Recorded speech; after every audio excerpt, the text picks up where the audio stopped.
Hey guys, Professor Bill, Comic Book University, and Thor issue number 12. Now I've got to make sure that I leave my pride on the side and just say screw it and review this comic book as best I can because frickin' Evan Burke decided to get a letter in here and it got responded, and apparently the Ravens like me. So I'm sure that they're not actually paying attention to me, but nonetheless, it's because my name is Bill, Beta Ray, Bill, yeah. Evan, you crazy bastard, you. This is one of those situations where it's like it's that one Jeff Goldblum, the doctor that he played with the chaos theory in the Jurassic Park movies. He's like, "You crazy bastards, you did it without ever thinking if you should do it. You just did it." Yeah, that was good. That was good, and probably the best part of the book. There were some actually really good parts in this book, and I'm enjoying some things, but there's some things that I don't like also. And again, I gotta take my pride aside and actually judge the book appropriately. So here we go. First, starting with whom actually made the book. This issue is called Prey, Part 4 of 6. Donny Cates is the writer, Nick Klein on art, Matt Wilson doing the color art, VC's Josepina doing the letters and designs. Cover art is by Oliver Coipel and Laura Martin, and there's a variant cover or two out there, so enjoy. Oh, a special thanks to Al Ewing. I'm not sure why, but I'm actually really interested in knowing why. Anyway, Thor was created by Stan Lee, Larry Lieber, and Jack Kirby. We start off with the dissected body of a frog. It is not actually Throg. Like, yay. I'm looking at this as like, nah, bro, don't do this to me. I would have been infuriated, and I'm not joking, if it was as goofy as that. If Kate's would have just be like, I think it'd be really cool. Let's just have it so that Throg gets dissected. It's like, dude, nah, I'm done. I'm done. This is going to be the final issue that I read.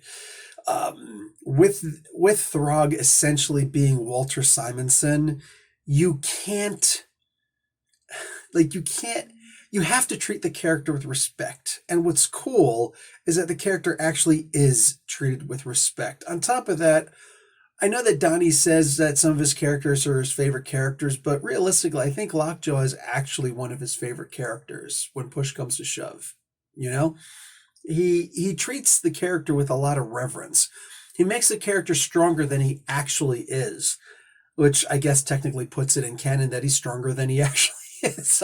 Whatever, man. Like the guy can barely go toe to toe with the Thing. So Thor would be a little different, but nonetheless, ridiculously powerful. As well is Throg. In fact, Throg is so powerful that when there's the Pet Avengers thing going on, Throg doesn't do a lot. Otherwise, it just ends the comic book. It's like, okay, basically, Throg is Deus Ex Machina. It's just a bang. This issue, it relies on it's Donnie, so we got to really just look at the tropes that he's going to use. This one actually relies very lightly on tropes compared to one of Donnie's typical comic books. It mostly just relies on the, hey, hard and heavy action, but it doesn't necessarily, it's not like the stakes are necessarily getting bigger in this particular case, although it may seem like they are. Doctor Strange is in this book also, and it references back a story that Cates had done when he was doing Doctor Strange. That's one of the things that you can always rely on with Cates, is that he's going to pay attention to what he's done in the past, and he's going to keep his books in a certain level of continuity. On top of that, it's usually going to cross over and interact with a lot of what Jason Aaron does.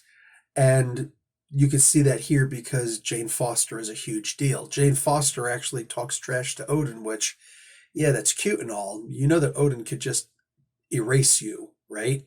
I mean, I'm not saying he would win against the Celestial. He shouldn't, but he's gone against the Celestial. He's gone against Galactus. He's gone against freaking you name it. He's gone against it. Thanos, for crying out loud. Like, just, let's go.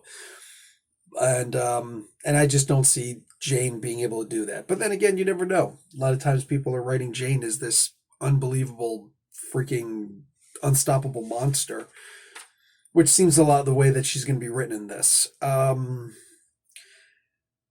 Basically, Throg and Lockjaw get into this battle with Donald Blake.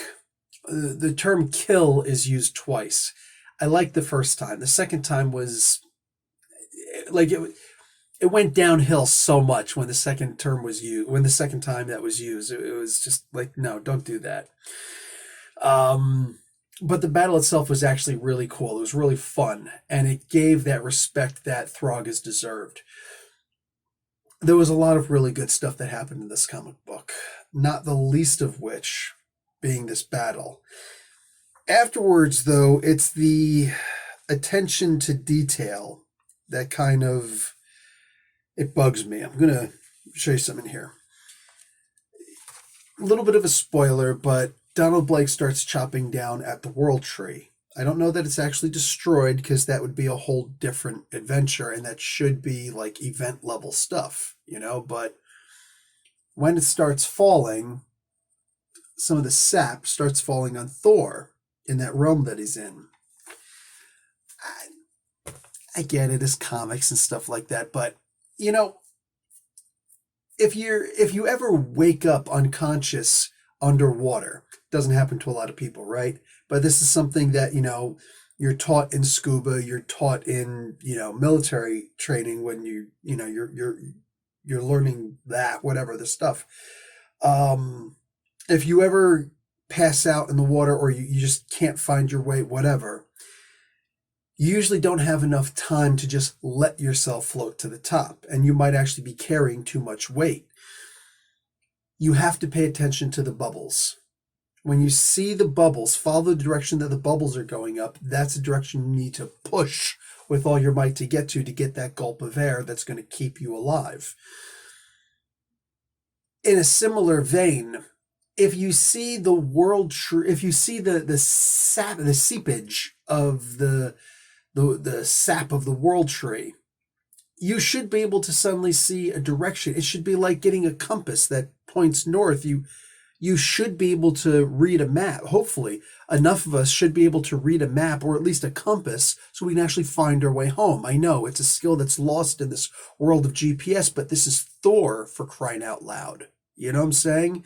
He's not exactly a man of modern day technology. He's a god, and he pays attention to this stuff, or at least I would imagine. You know, there used to be a time before Jason Aaron came along that Thor was actually the son of Gaia, not the son of the freaking Phoenix Force, which is absolutely ridiculous, but far be that from me. Anyway, like Thor should be able to see the sap, and much like bubbles underwater, he should be able to say, whoa, whoa, whoa, if it's falling from there, if that's where the World Tree is, boom, boom, boom, boom, I know exactly where I am. I know exactly how to get out now, right? You have to have that level of direction. Much, I mean, for crying out loud, do we remember the stories of the Vikings? The actual Vikings, not the Norse mythology Vikings. No, the actual real life Vikings of our universe. They would have lodestone, like they would wear the necklace of Thor around their necks, and it would actually be a lodestone, which is basically an early compass. You spin it, and then when it slows down, it will point towards magnetic north. And then that's how they were able to travel through the fog. They were able to get their longships through the fog, and nobody could follow them. You know what I'm saying? Because they would get lost in the fog, but the Vikings, they'd be like, we know exactly where to go. Just keep going that way. Keep going this way. Okay, you should turn. You could tell because they actually had the use of a compass or early version of it. Thor couldn't do the same thing with Mjolnir? No, actually, I think that he could, and I think that he should. And just showing the seepage, that alone was like, to me, I'm just like, follow the bubbles! But that's not what happened. It's really weird. It's really weird. I see things that are, you know, lost opportunities. They're showing Thor on the cover of the next issue because, of course, they've got to show Thor on the cover of the next issue.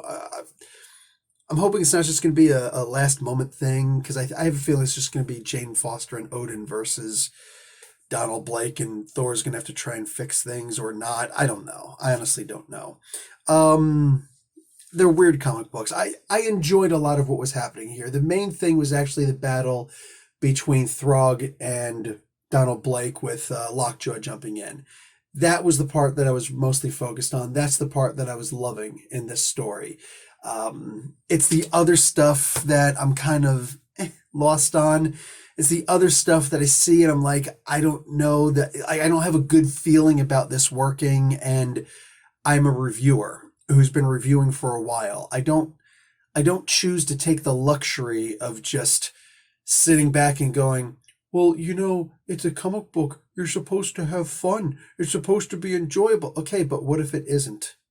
How about that? You know, when you go to a restaurant, it's supposed to be a good experience, but what if your waiter spits in your face? What if your chef craps in your food?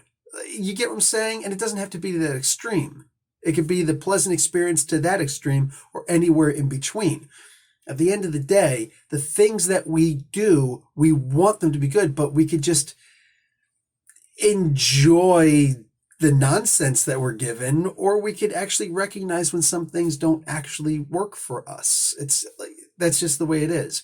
But that's what a comic book review is. It's talking about the good and the bad of a thing. It's pointing things out, even when your name is brought up and you're associated with Beta Ray Bill, apparently. Evan, you freaking psychopath, you. Loving it. Loving it.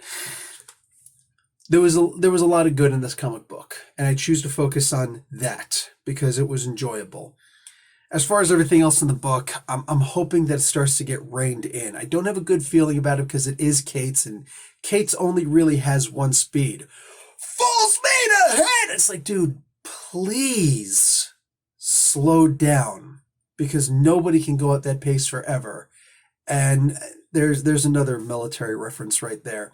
When you're doing your pace count, when you're walking, I can step, even with a full 70 to 120 pound rucksack on my back.